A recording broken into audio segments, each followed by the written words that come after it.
একদিকে বহিরাজ্য থেকে রাজ্যে ঢুকছে হেরোইন, ড্রাগস ও নেশা জাতীয় কফ সিরাপ। অন্যদিকে রাজ্যে উৎপাদিত গাঁজা পাচার হচ্ছে বহিরাজ্যে। নেশা কারবারিরা প্রতিনিয়ত নতুন নতুন কৌশল অবলম্বন করে পুলিশের সামনে চ্যালেঞ্জ ছুড়ে দিয়ে অবৈধ এই ব্যবসা চালিয়ে যাচ্ছে। তবে গোপন সূত্রের খবরের ভিত্তিতে অভিযানে নেমে একের পর এক সাফল্য পাচ্ছে পুলিশ প্রশাসন। তারই জ্বলন্ত উদাহরণ মিলল শনিবার আগরতলা কলেজ টিলা ফাঁড়ি থানার অভিযানে। পুলিশ সূত্রে জানা গেছে, শুক্রবার গোপন খবরের ভিত্তিতে ফাঁড়ির থানার এসআই শ্যামল দেবনাথ এর নেতৃত্বে একটি বিশেষ দল যোগীনগর রেল স্টেশনে অভিযান চালায়।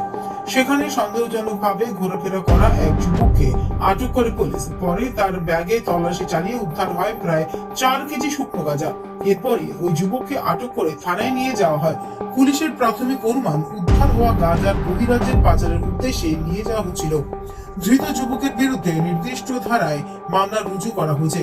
শনিবার তাকে আদালতে তোলা হয় এবং জিজ্ঞাসাবাদের স্বার্থে পুলিশ রিমান্ডের আবেদন জানায়। পুলিশের ধারণা, এই ঘটনার সঙ্গে আরো কয়েকজন জড়িত থাকতে পারে। ধৃতকে জিজ্ঞাসাবাদ করে পুরো পাচার চক্রের রসিদ পাওয়ার চেষ্টা চলছে বলে জানিয়েছে পুলিশ। এদিকে পুলিশের এই অভিযানে সন্তোষ প্রকাশ করছেন স্থানীয় বাসিন্দারা। তারা নেশা কারবার রুখতে আরো কঠোর পদক্ষেপের দাবি জানিয়েছেন।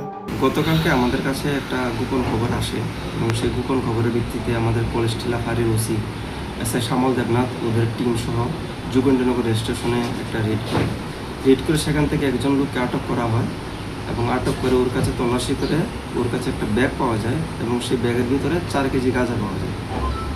ওটার ভিত্তিতে আমরা একটা স্পেসিফিক কেস নিয়েছি এনডিপিএস অ্যাক্টে। কেসটার নাম্বার হলো 60/2026।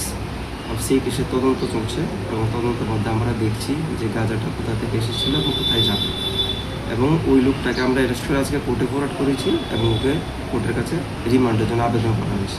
Bureau report, news update Tripura.